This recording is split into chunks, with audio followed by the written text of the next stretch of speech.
much. And for all the organizers, this was a huge undertaking, and such a great way to either both meet new people and connect with some old friends or collaborators. So today what we're going to be talking about is I think sort of saying preaching to the choir is probably appropriate, and talking about harm reduction in this crew and with all the work that has been done across Stratford County around harm reduction engagement across all services.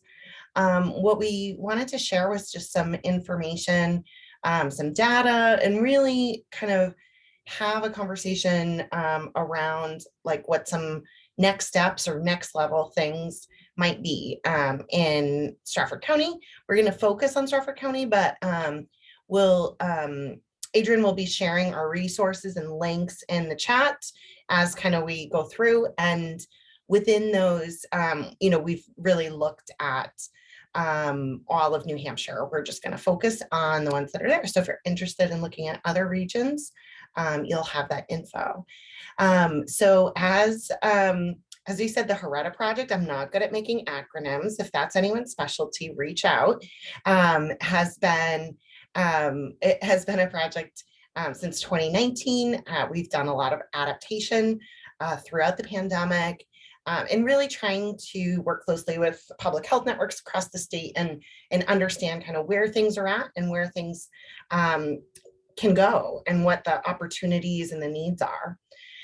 So the goal of this presentation is to apply findings from the regional assessments to inform their work, and just to kind of talk through how this might be a resource for you. I make the same dumb joke everywhere I go, but I have no disclosures to report. But if you want to add disclosures and have big industry funding for harm reduction, I'm willing to take those on. So within this, if you have questions or if you want to know more, please just use the chat. I'll be watching it. Adrian will be watching it. So I'd rather do that in real time as time allows. So the original goal of the project was to provide academic detailing, which is a one-on-one, educational session, very similar to what pharmaceutical representatives use in clinical settings. Hey, here's this new thing. Let me tell you about it. But this is really focused on disseminating evidence-based practice that may not have circulated in community settings. So this was the initial goal, and then it's been adapted a few times. But the goal is really to reduce drug-related harms. Originally, that was with clinicians and staff who see people who use drugs. In doing a lot of presentations around harm reduction, my goal with the project was really to get out into settings where people weren't exposed. Often we attend the things that we're already somewhat knowledgeable on. So I wanted to get into practice settings, and then also look at offering, office-wide training or things like that in order to get everyone on the same page, so that it wasn't, individual provider change or practitioner change, but across the board. And so that was, I'm doing a very brief overview of these, of the 3 phases that we've done, just to kind of give you context for the new resources that we have. So within this, we looked at kind of what practice change goals were of interest, where people wanted more info. And so the focus on person first language at the time was relatively new to folks, and sort of beyond that, but changing how other providers. So I think the content was out there, but like, how do you say to someone like, yeah, no, that's not the best way to refer? That actually changes the care we all provide in responding to stigma. And then within that, we have developed some resources to address many of these things. One of the big challenges from an infection prevention standpoint is really around syringe access and pharmacy access. So across the state, we have, pharmacies all over the place. So they could, if all of the pharmacies were doing an intervention, it could reach people very easily. And so we had wanted to do this same model of academic detailing with pharmacies, to try to understand more of hesitation around syringe sales, which is legal in New Hampshire for pharmacies to sell syringes, and also providing buprenorphine and naloxone. And so within that, we have quite a bit of data from that, but this is like right when pandemic part, A hit. I think we're in like ZK or something now, I don't know. But so we had to adapt that. And so we called pharmacies, asked about their harm reduction practices, and then put that out, put out resources by mail, contacted, offered to provide assistance. And so you'll see this data as we go into the Stratford County findings. And this is kind of how we got it. And so we were able to get about 2/3 of the pharmacies in the state to respond, or who were willing to answer questions. We had a couple corporate things where they didn't want us asking questions to their pharmacists anymore. And so within those that were surveyed, we found about more than half did not sell prescriptions. Based on just our team experience, often when we called saying that we were asking about syringe sales, folks would not want to respond. And so we estimate that those that don't sell syringes is more like 2/3 or more. And so also, even though standing order rules have been in place for a while, many pharmacies, especially small independent pharmacies, didn't have standing orders, didn't know about the standing orders, so we were able to provide that info. And then a few pharmacies didn't fill buprenorphine prescriptions. And so we do have a pharmacy resource. So if you are working with pharmacies, it's something that might be helpful.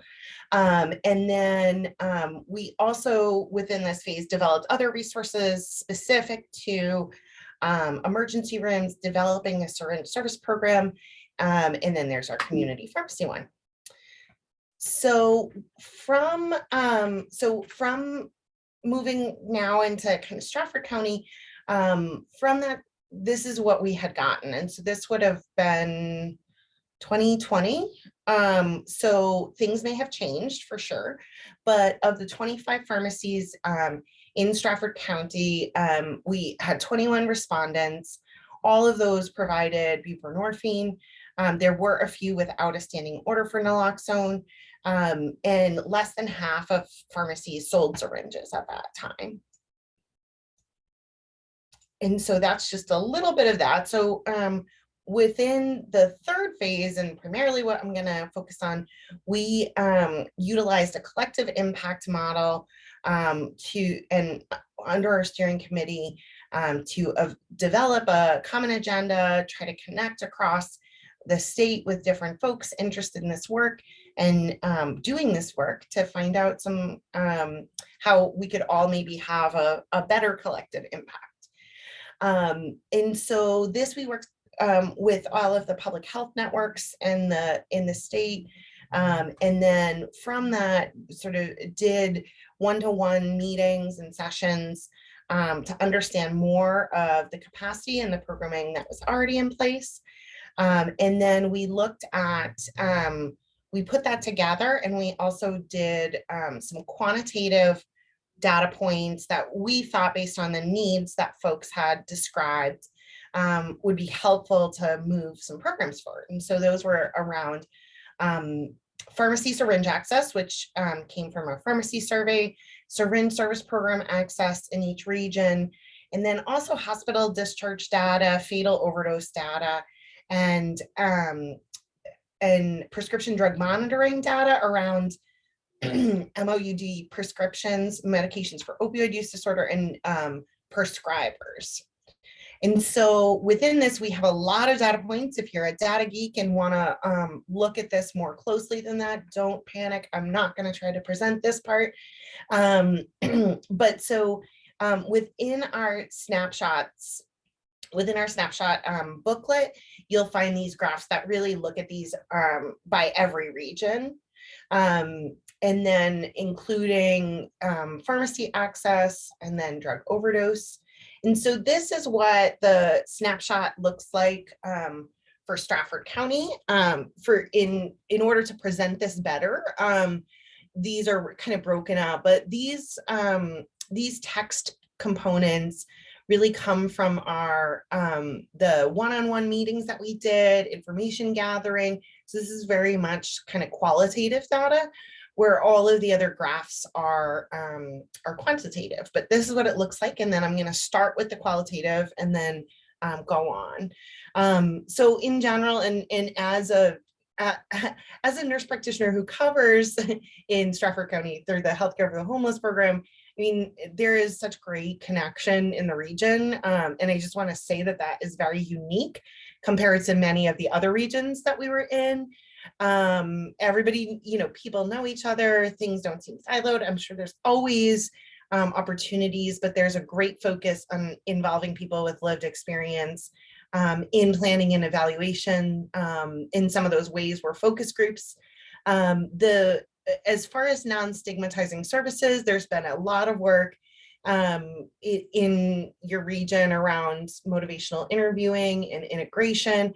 I think there's always opportunities to do more. But just want to point out that that's very unique compared to other regions. Lots of opportunities, again, for collaboration across the continuum, and the community care team model was something that we highlighted in our new resource just as a great best practice in order to foster collaboration, both in the clients that are served by the community care team, and then those that, and then the connections that are made by providers that are then used in follow-ups. So as far as infection prevention, and we are often very focused on infection prevention being injecting related infections. So from HIV, hepatitis C, and also endocarditis, all the body infections that can come from syringe reuse as well. And so I think that's an opportunity where there is a great need for even more to be done. There is a hepatitis C treatment program that is low barrier, but making sure that those are offered together and that clients feel supported in their care is really important. And having more engagement around infection prevention, like syringe exchange, I think can be a great opportunity. Access to naloxone at the time was reported as very, sufficient, but as many of you know, that's changing. And so I think just making sure that all of the organizations sort of make sure and advocate for naloxone access as well. And then I think the biggest change and biggest opportunity was, although there's a lot of collaboration, there was a lot of kind of confusion on access points and kind of constant changes. And I think that's not unique to the area. That's definitely something we heard across the state. And so just thinking about how that can be addressed, either with, an understanding that's like a bulleted plan of like what people need to get in, what those options are. And I know that some work has been done on that, but I think it would be great to have seamless connection to care when folks really want it. And the biggest thing across the state, housing. I mean, I'm sure all of you know this, but I think that this winter there's the Stratford winter shelter, which is is definitely low barrier. It's considered it's temporary though, and so I think one of the components is just really housing first and moving to a housing first model where folks, even with active substance use, are supported in stable housing. And so the housing comes first and services are kind of wrapped around that.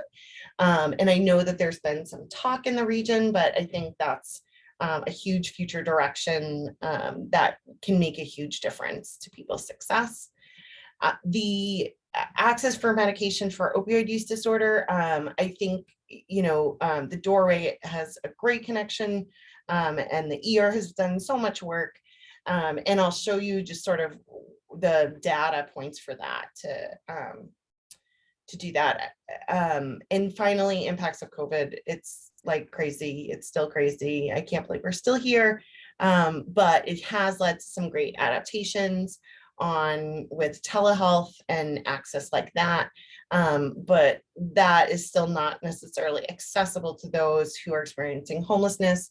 And so making sure that those connections are formed, or that services that are low barrier or walk-in are still available for those that can't connect via telehealth.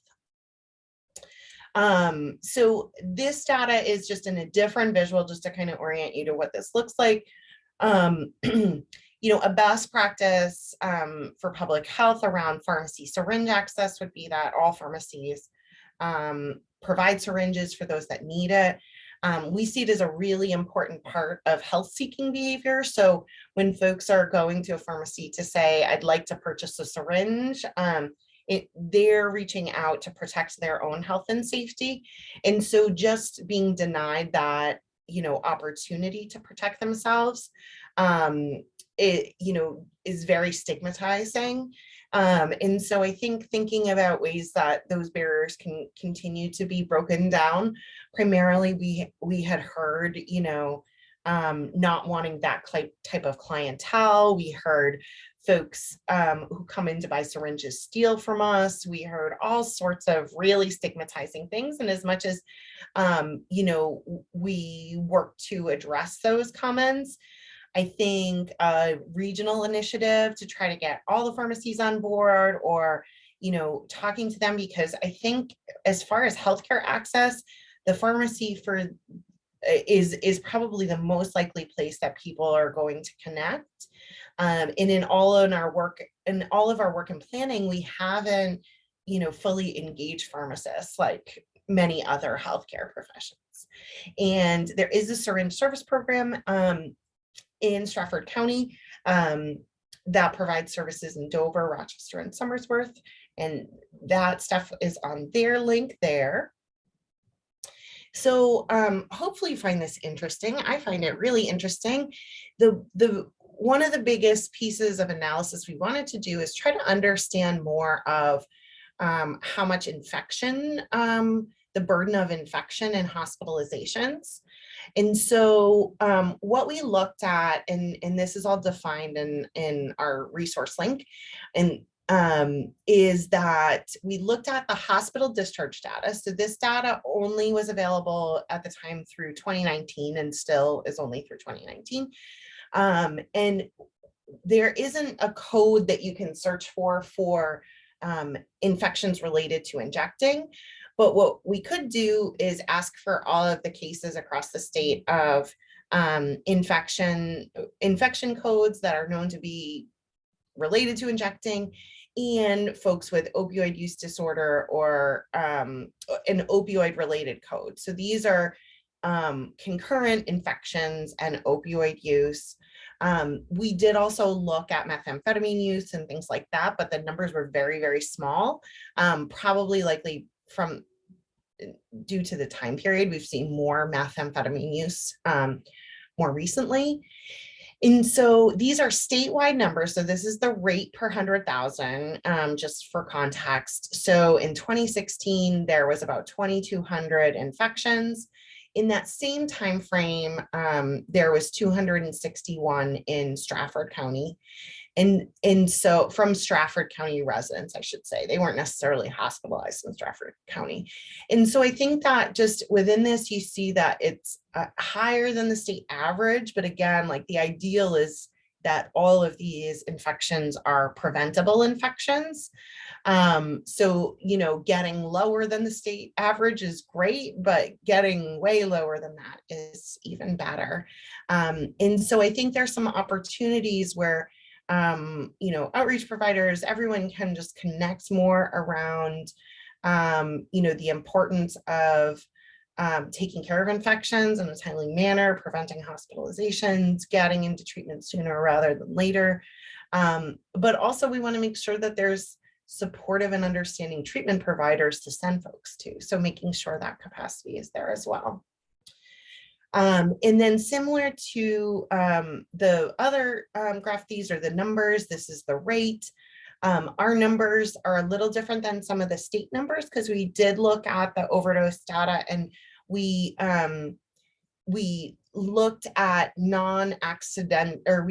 accidental overdose. So many of the overdose numbers that are still drug related, not many, but some are deemed suicides or are from medications that like there's a Benadryl overdose or something, something like that. And so we did look at those numbers and focus on the accidental overdoses. And so again, you'll see that Stratford was a bit higher in that time frame. This time frame goes a little longer, so to 2020. And just thinking about what that really means, that's in a small region, losing 40 people, at least 40 people a year, is just incredibly tragic for the community and for the families, and how to really provide support around that, and making sure that there's that all of the kind of looking back and doing an assessment of like what could have been done to prevent that, because I do see all overdoses as preventable deaths. And so seeing where programming can kind of address some of the gaps. So I know you've probably all heard about buprenorphine, known to save lots of lives. And so what we wanted to do, and sort of what we were hearing from folks, was that when we would hear people, we would talk to people in a different region, let's say capital region, and some would say, oh yeah, we have tons of providers, we're all good, we have all the resources we need. And then other folks would say we can't get people in, and there just seemed to be a lot of different opinions on access and what was appropriate and whether they had enough. And so we looked at the number of prescriptions per 100,000, and we do have more data around this available. I'll show that to you in a second, but and so overall, Stratford County was lower than the statewide, prescribing per 100,000. And then similarly, a bit lower around the number of active prescribers. So, previously, and this has changed recently, but prescribers needed to be waivered. And so we knew that there were a lot of waivered providers, but we also knew that a lot of those waivered providers weren't actually prescribing. And so this was our attempt to look at who is actively prescribing. And so within Stratford County in 2020, there were 37 prescribers of buprenorphine. And so if the goal is to integrate it across settings, still looking to increase that if access is still an issue. The other thing that we looked at that isn't in the snapshots, but is in another kind of add-on resource if you're interested, or it helps you with your work, is the number of long-acting opiates. So, this is based on, this is a little challenging because, supposedly this is based on where the client lives. But obviously you see Upper Valley, which is home to Dartmouth, as like so much higher than everyone else.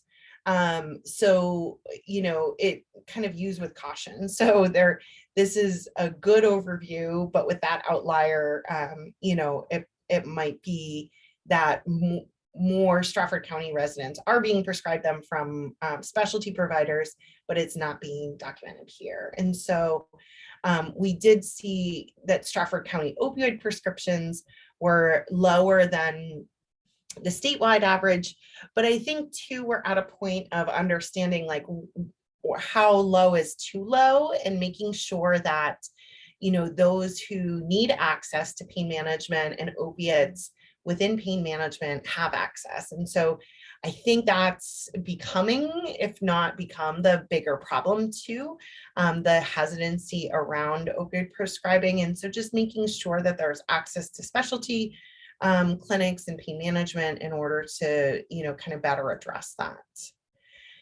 And then similarly, this is the rate of long-acting opioid prescriptions by the public health networks. And so you see Stratford County is right about the state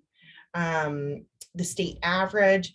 But I think it's just like interesting to think about what these numbers mean as well. So in Stratford County, there was about 6,000 long-acting opiate prescriptions per 100,000 people, and that's a lot. And then your neighbors to the north, Carroll County, had a very high rate, and this was very surprising to them. So just thinking about how some of these data points might help in program planning and grant writing and kind of what to do next.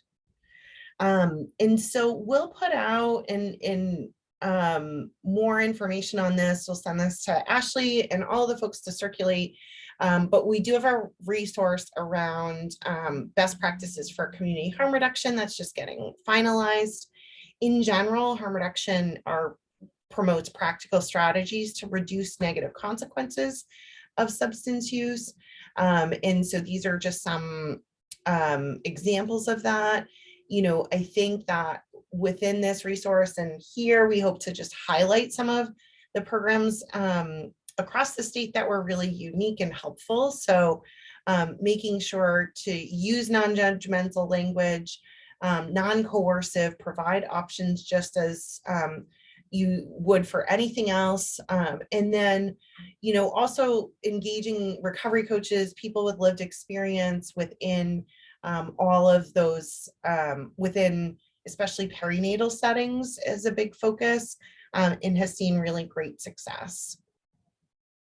And so I think using person first language, I'm sure you have heard of, person with a substance use disorder, person who uses drugs, and making sure to affirm their personhood. But really, next level, we need to intervene when we hear stigmatizing language, and, you know, collectively give each other permission to say, I need feedback on that, and like, hey, that the way that you referred to that client felt really stigmatizing to me, and to put that conversation out there.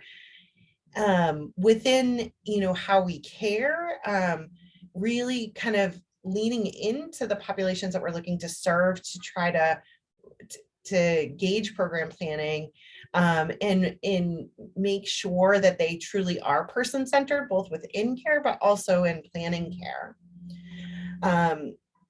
And then, you know, within that, you know, being adaptive to what's out there, what's available, making sure that services are being brought out to people, that in whatever way outreach services can be engaged, that we do that so that it's not a, you know, waiting for folks to come to you, because that's probably missing the highest need folks. And I know that we're kind of running out of time. I just want to leave time for questions and things like that. And so I will just highlight, you know, I've already mentioned making sure housing first planning is done in all of our regions, and making sure that, and another example, I'm sure many of you have worked with, the recovery clinic in Laconia, and, you know, really trying to make sure that treatment plans are individualized, that our clients are, we've sort of brought the resources for buprenorphine in, and then just making sure that we continue to bring them to the highest level possible. Naloxone, and then I think there's a lot of great opportunities around infection and prevention, and how we can bring care and treatment of wounds, and injecting related infections in particular, or, just injuries related to homelessness or transient living, and getting that out, getting care out there. And so I'm always happy to be involved in schemes for that. Oh, that was the duplicate you took out for me. Thanks, Adrienne. And then I'm just gonna, is there anything else, Adrienne, you want to connect on? Oh, I just think the cult does a really wonderful job. And I know that the folks in Strafford County work so hard and have their own example of this, like the addiction task force. But I think the model that the cult uses, which sounds like cult, but is cult, and perhaps some of you have joined that, is really cool because it is bringing in folks from every sector to really talk about what's happening in sort of Concord specifically. But I just think that model of bringing all the folks in from the community to really talk about how each of those sectors affects substance use is really powerful and really effective. Thanks. And we'd love to know or talk more about how these findings inform your work to reduce drug-related harms, or how we can be of help and support in all of the work that you do. If people have questions, comments, concerns, complaints, disclosures.